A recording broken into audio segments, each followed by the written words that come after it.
Michael Lakin, I would like to tell you a Marty Lakin story, a very quick Marty Lakin story, since you mentioned my name in association with his and raised up whatever merit I have in the relationship a whole notch in my own eyes, just thinking about the way in which we had so much in common and so much fun together and shared so much, including a moment when I went into his room at the home where he was residing at the time, and he was listening to the Mendelssohn Violin Concerto. And he saw me and he smiled and he moved over on the bed a little bit and he tapped the bed next to him. "What do you do?" I went over and I laid down next to him. Good for you. And we listened to the last movement of the Mendelssohn Violin Concerto. And he said, "This last movement is I think it's like me. It's not so popular. It's not so well known, but it's very beautiful." And he gave me that Marty Lakin smile. It was a moment of revelation that could have happened only under certain circumstances, I think. And I'm happy to remember it, and I'm happy to report it to you. Thank you very much. You are most welcome. I have other memories that I could share, but of congregants and of times past in this particular room in one configuration or the next. But I'll go to the same room, which was the room of my childhood. That is to say, it had an Aron Kodesh, and it had seats, and it had people sitting and davening, and many of the same melodies. The rooms are different, and yet they are the same. Baruch HaMakom. The space is different and also the same. And on Parashat Shalach Lecha, I became a bar mitzvah. This is the anniversary of my bar mitzvah. And I remember being so nervous. I didn't do anything on Friday night except make Kiddush. And I remember being so nervous and singing, trying to get in my memory the note on which I should start so that I should be able to sing Ki hu yom techila without my voice breaking, which it was doing a lot of at the time. And I thought I really had it. But then right before I made Kiddush, the choir sang, and I lost everything. In that rush and in that tangle of tones, I lost everything. As it happened, it worked out. And I thank heavens that it worked out, because having your voice break like that, and at the moment when you are beginning your bar mitzvah, is not exactly what you're interested in. I remember these things really like they were, in some ways, like they were yesterday. And I'm thinking also about this really special period of time between today, which is the anniversary of my bar mitzvah, and also my Hebrew birthday, and my English birthday that Rabbi Graber alluded to. My English birthday is the 29th of June, but that's in the middle of the week, and you can't make Shabbos in the middle of the week. So we'll make it the next Shabbos. But here at this particular time between my Hebrew birthday and what I consider to be, excuse me, my real birthday, because it's the one that was hardwired and emblazoned with gifts and cakes and sweets and greetings and cards and so on, all those years and years and years, I had to learn more about my Hebrew birth date and how to appreciate that. But now, during this period of time between one birthday and the other, especially in this year, I can say, here I am, kiven shivim shana, just about 70 years old, just like in the Haggadah, just like in the Haggadah. Here I'm about kiven shivim shana. Consider me 70 years old, and yet I never understood this until so-and-so explained it to me. Do you remember that part? Until Ben Zoma explained it to me. And you remember that part of the Haggadah? And so here I am, kiven shivim shana, and I found something that I have understood more and more of late than I ever had before. Hare ani kiven shivim shana, just about 70 years old, and I'm in a certain state of life and health and well-being and optimism, and the accordion is expanding and sometimes contracting and then expanding again, and it's a wonderful time. And I am remembering to take advantage of the vantage point. I'm sure that you, just like me, have been mocked by the book on your shelf for which you are searching, right? Sometimes it might even be right in front of you, but you won't find it. You are mocked. And sometimes you will win if you have enough time and enough patience and you recalibrate your vision, or you turn on a different light, or you leave and come back into the room. But all of that failed me this morning. And I wanted so much to bring you something that's part of a writing project that is important to me right now, that I think it contributes to my understanding, my renewed understanding of this morning's parasha, of how it begins and how it ends, and a little bit to what Rabbi Graber said before when the Haftarah was beginning. David was beginning the Haftarah, and he said, finally a successful venture or something like that. You finally learn how many spies to send out and what kind of experience they have to have and what kinds of questions they have to ask and so on. And I looked for in any event, I looked for this book and I could not find it. And I was really despairing because I was sure that I knew where it was. But I did find the page of my little typed manuscript that has the quotation that I was interested in sharing with you. So I brought that. I know some of you were thinking, what was he doing up there with notes? He never has notes. Well, no, I never have notes, but this I wanted to be able to read from you, from a book by Arthur Frank called At the Will of the Body. It's a book that you know. Yes. And he wrote the following: the ill or impaired may, in the sense of fulfilling life, be far more healthy people. I'll read that sentence again without the break in it. The ill or impaired may, in the sense of fulfilling life, be far more healthy people. The healthy require health as an affirmation that their will is still effective, and they must continually prove this effectiveness. The ill accept their vulnerability as an affirmation that the world is perfect without any exercise of their will, and this acceptance is their freedom.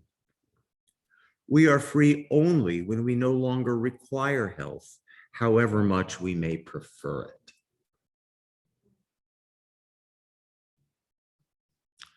Well, in my mind, that particular quotation, for which I searched in its original binding and was unable to find it,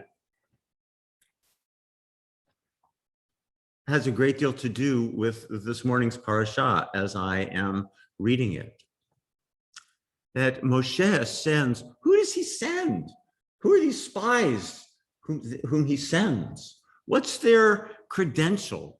Shlach lecha, the parsha begins. Send as you see fit. I can translate it that way.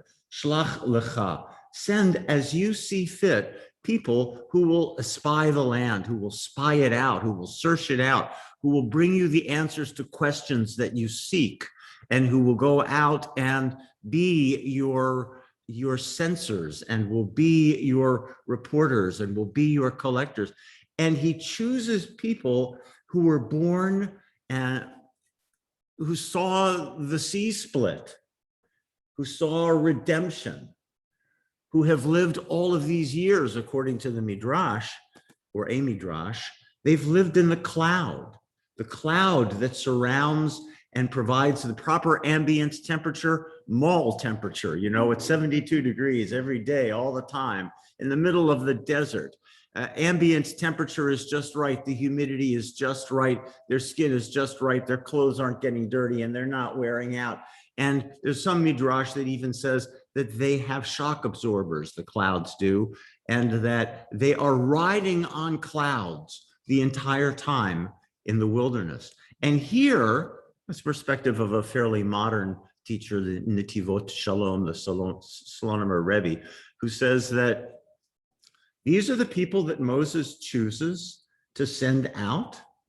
These are people who have never had a day out of the shadow of providence, out of the shadow of revelation, out of the shadow of safety. What do they know? They know the world that is, he says, altif it, it's above nature. This is a kind of supernatural world.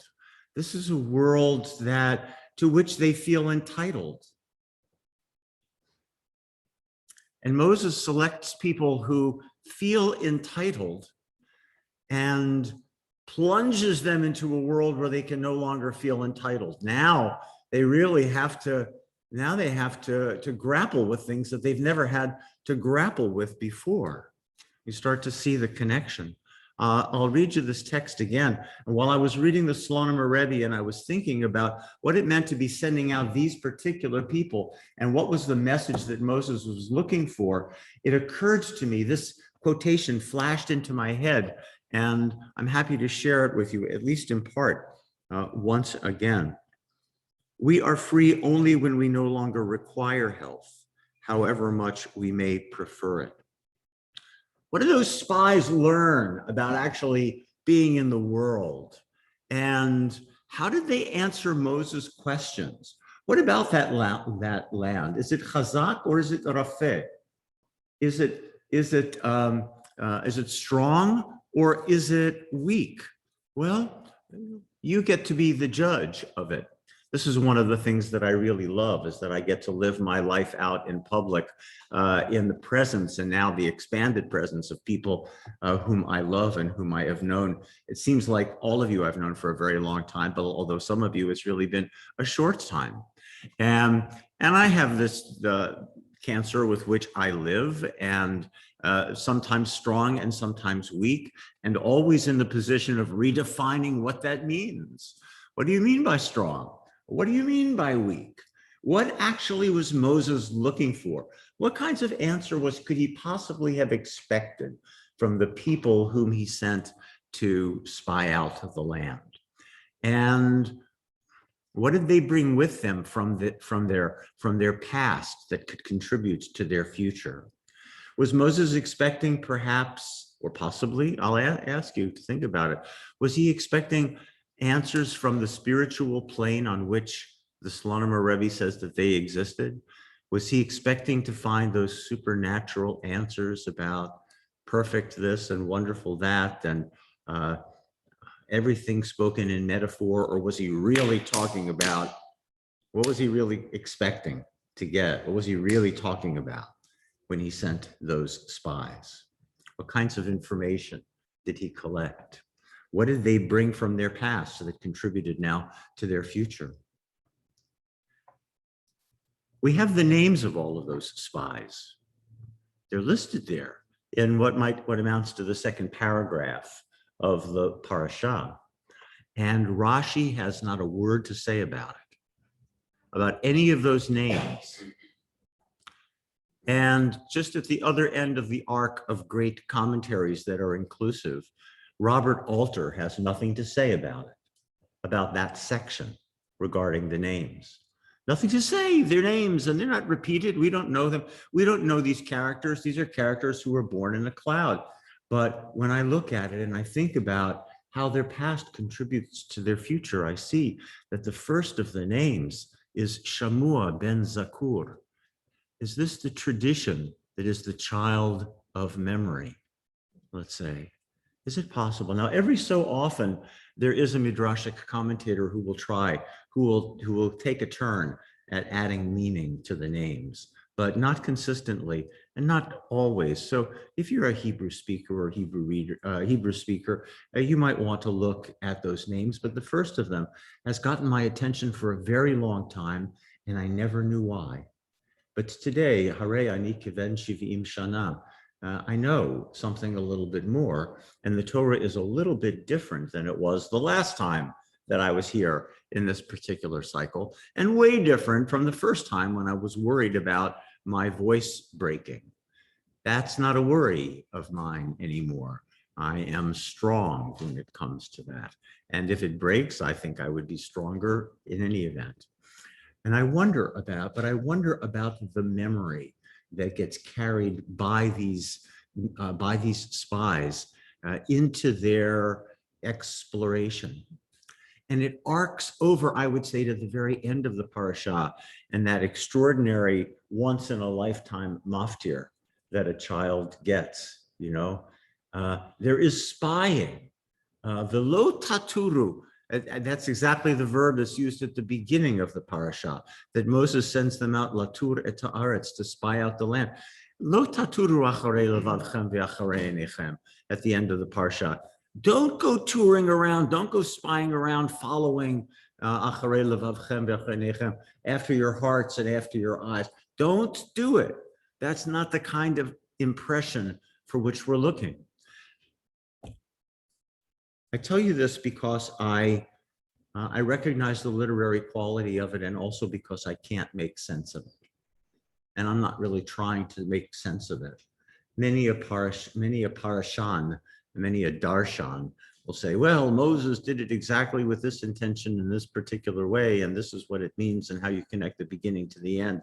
And I want to say it's more complicated than that, that perhaps there are multiple answers, and wait for it. Each year comes, and each turn, hafuch v'hafuch, turn it and turn it, for everything is in it. Well, I think that is probably right. It's a complicated matter, a complicated business. The story is retold from a different perspective in Deuteronomy and Parshat Shofatim, and you can look at that and see it there also, and see just how complicated this is. Once again, and finally, I think the spies learned something. I think those of us who spy out the land and who ask the questions, is it strong or is it weak? Is it open or is it closed? The people who ask those questions ask them under different circumstances and at different times. And I invite you to ask the questions of the spies and to try to determine which Moses sent you, or exactly what was the perspective of that Moses that sent you. That sent you into a world from which you did in some ways not come, maybe a world that you never really thought much about. You thought you were entitled to something else, that there was something else on your plate. And it turns out that it's there until it's not. And then you have to learn how to live in another world and answer the questions in different kinds of ways.